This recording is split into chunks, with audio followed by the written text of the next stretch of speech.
Hello everyone, hope you are doing well. Welcome back to our channel. Today we are going to practice passage and cross test for upcoming examinations. So let's start. Let's first practice the cross test. Cross test performance will increase your and increase your lines.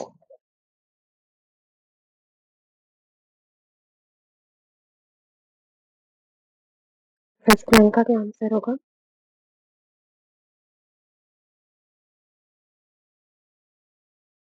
Second, third और video को pause करके एक बार read कर लीजिएगा answer अच्छा. Fourth,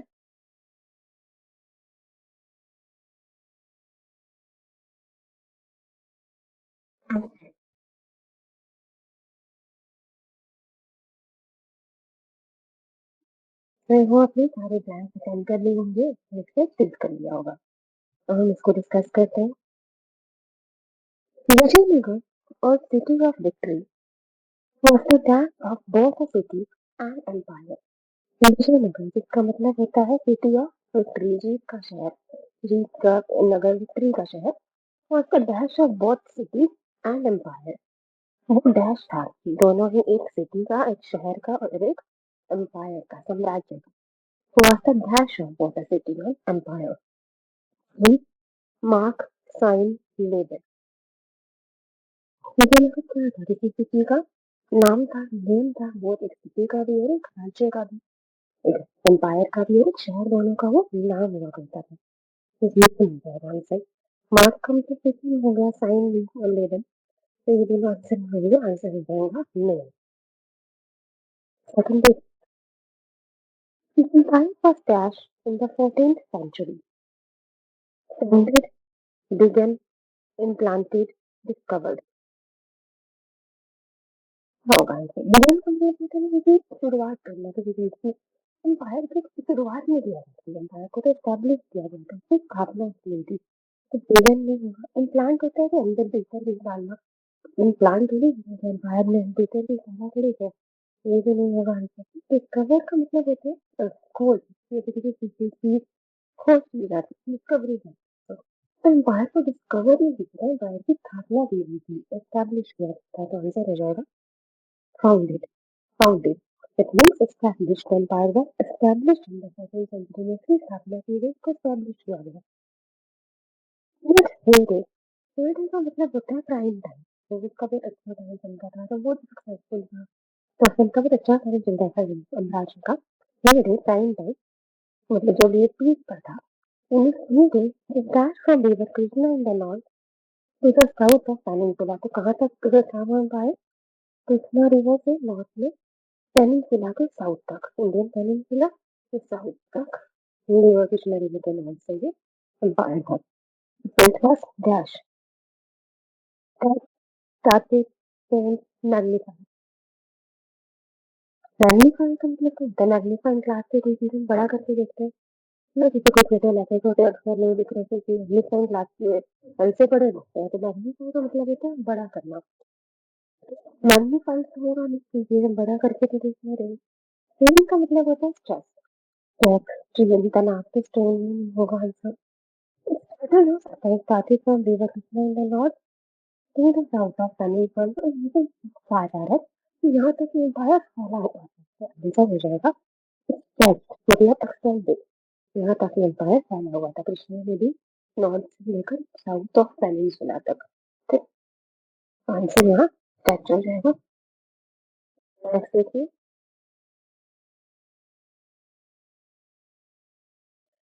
1565 the city was sacked and dash deserted. 1565 में क्या किया गया? 1562 में इस शहर को सैक कर दिया गया, मतलब अटैक कर दिया गया, उसको लूटा गया, उससे अटैक हो गया. And that deserted. डेजर्टेड का मतलब होता है उसको त्याग दिया गया, उसको त्याग दिया गया. ये वाला डेजर्ट है ना, रेगिस्तान वाला डेजर्ट नहीं, डेजर्टेड वो डायरेक्ट का मतलब है एम्पायर को अबैंडन कर दिया गया था, त्याग दिया गया था. The city was sacked and dash deserted. Accidentally deserted, previously, presently, subsequently. तो प्रीवियसली डेजर्टेड रह सकता है, यहाँ पर कहा गया पहले से अटैक किया गया, अटैक किया गया, उसके बाद इस एम्पायर को त्याग दिया गया था उस शहर को। तो प्रीवियसली तो हो नहीं सकता, उससे पहले तो डेजर्टेड नहीं किया गया ना, प्रेजेंटली डेजर्टेड तो नहीं, 1765 की ही बात कर रहे हैं, टेंथली डेजर्टेड अचानक से कोई डेजर्टेड नहीं किया गया, उसको त्याग किया गया, उसके बाद उसे डेजर्टेड किया गया। तो आंसर हो जाएगा सब्सिक्वेंटली। सीक्वेंटली का मतलब होता है बाद में, बाद में उसके बाद। तो पहले सिटी पे अटैक किया गया, तो city was sacked and subsequently deserted, उसके बाद उसे त्याग दिया गया।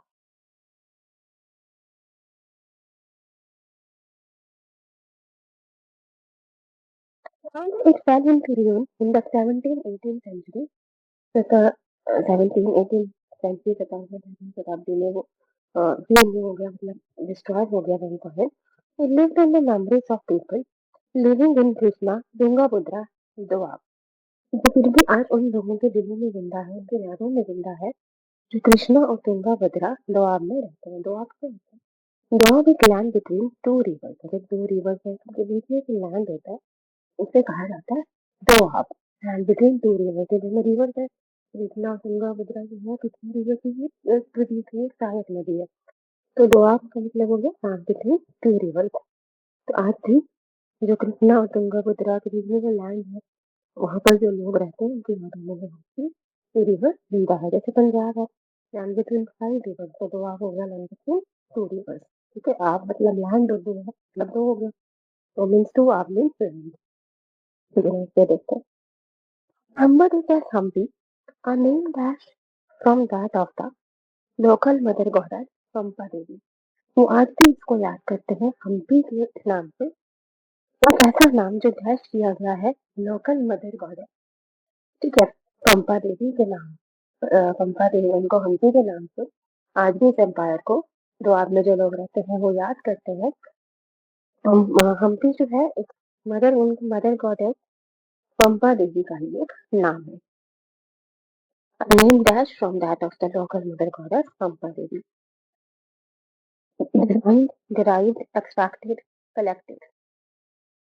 कलेक्ट का मतलब होता है कुछ इकट्ठा करना, तो नाम कहीं से क्या थोड़ी हो जाता है। एक्सट्रैक्ट का मतलब होता है निकालना, कोई चीज एक्सट्रैक्ट करना, निकालना, तो ये भी नहीं होगा। डिराइव्ड का मतलब होता है प्राप्त किया। A name derived from the local goddess Pampa Devi से डिराइव का मतलब होता है प्राप्त किया गया। डिजाइन भी नहीं होगा, आंसर हो जाएगा डिराइव। फर्स्ट का आंसर नेम था, सेकंड फाउंडेड का answer set, fourth subsequently and fifth derive. चलिए नेक्स्ट देखते हैं, एक पैसेज है, छोटा सा पैसेज, आप इसको रीड कीजिए, फिर हम क्वेश्चन को अटेम्प्ट करेंगे। रीड कीजिए इसे।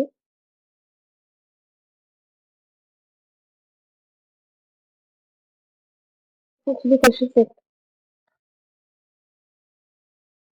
पैसेज का पार्ट है, एक बार इसे देख लीजिए।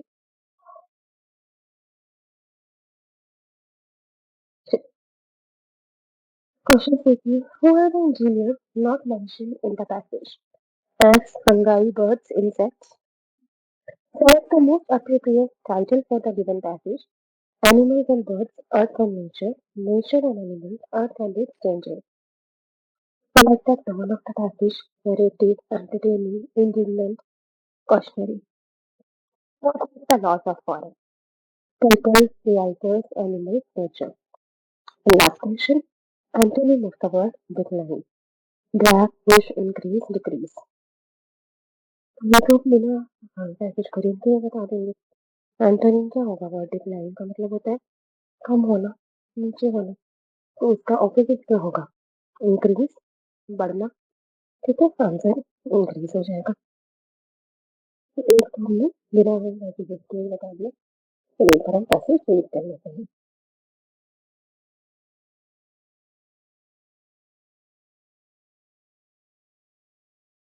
Earth Day is an apt moment to consider how our planet, a majestic 4.54 billion years old, is faring.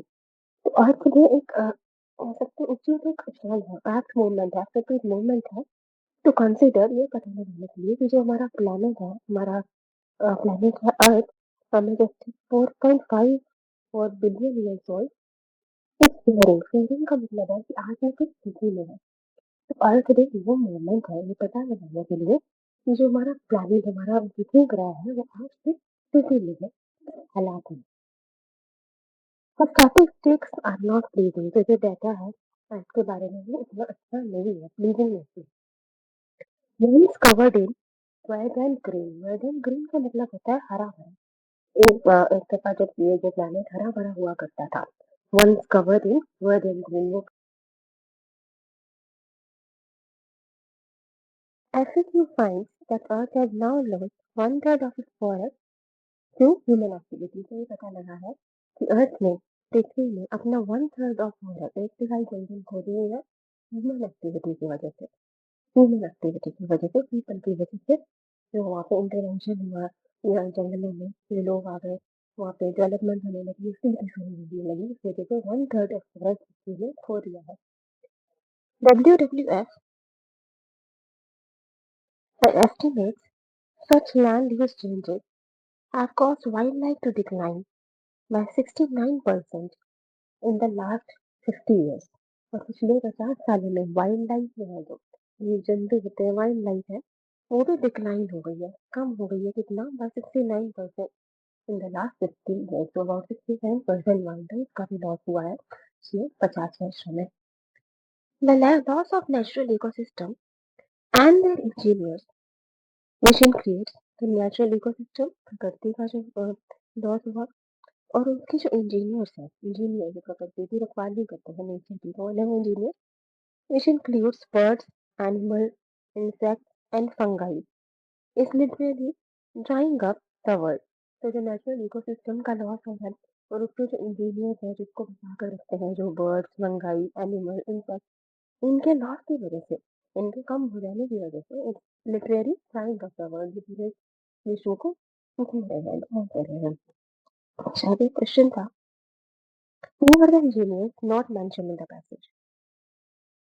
Eggs, fungi, birds, insect, कौन सा मेंशन नहीं था? अभी हमने देखा इंजीनियर्स में कौन कौन है? Bird, animal, insects and fungi है। ऐड नहीं है तो ये हमारा आंसर हो जाएगा। Engineers not mentioned in the passage. Eggs. The UN finds 75% of Earth's land is degraded, while its oceans are 30% more acidic now। तो यूएन ने फाइंड किया है कि 75% अर्थ का 3/4 पार्ट इज डिग्रेडेड, खराब हो चुका है, while its oceans are 30% more acidic now। और जो ओशन का वाटर है वो ज्यादा एसिडिक हो गया, तो वो भी पीने के लायक नहीं रहेगा, पीने लायक नहीं रहेगा, उसका एसिडिटी ज्यादा हो गई है, वाटर एसिडिक हो गया है। Choked bye plastic and chemical, तो एसिडिक क्यों हो रहा है वाटर और फूड का? कि वहां पर ढेरों वेस्ट नहीं रहते हैं, वेस्ट से भरा हुआ है ऐसा।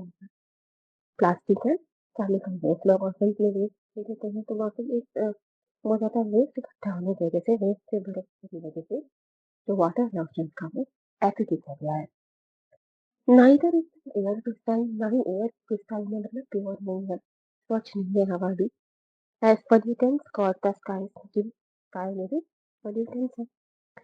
The world economic forum find global CO2 emissions rose in 2022 to a record high।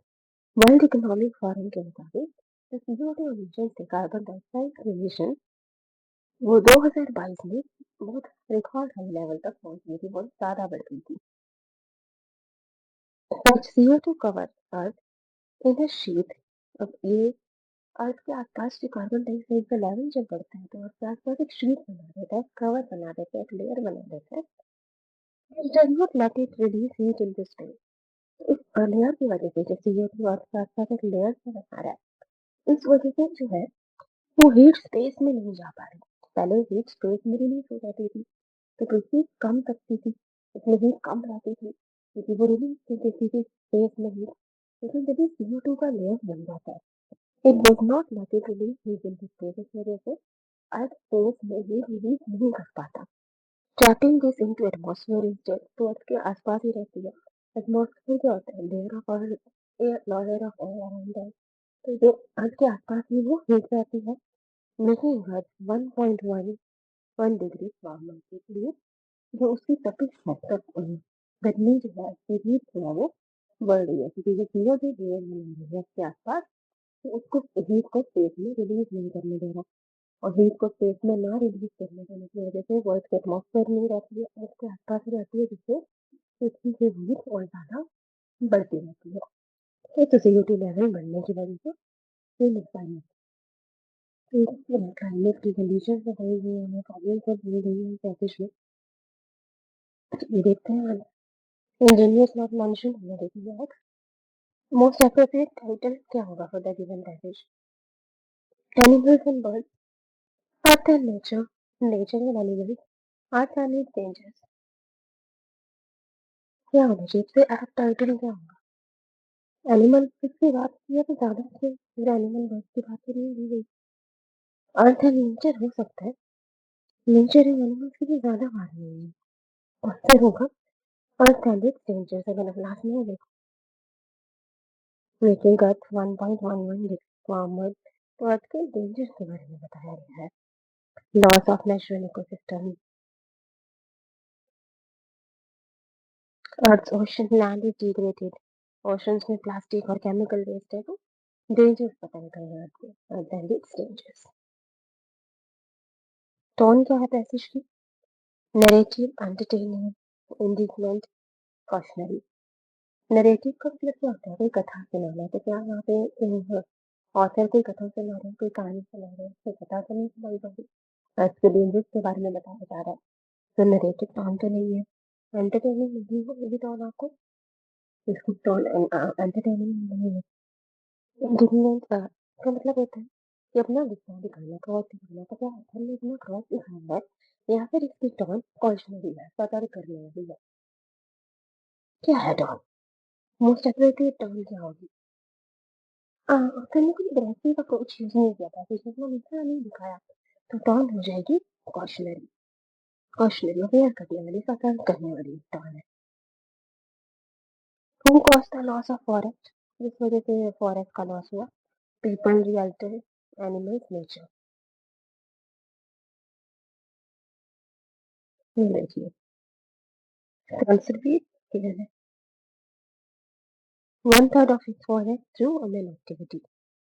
Earth has lost 1/3 of its forest to human activity, human intervention की वजह से।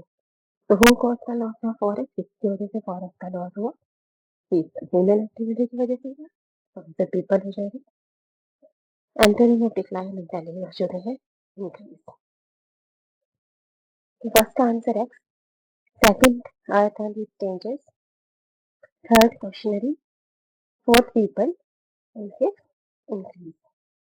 So thank you everybody. Thanks for watching. Hope you like it. And please share and subscribe. All the best for your exam and everything.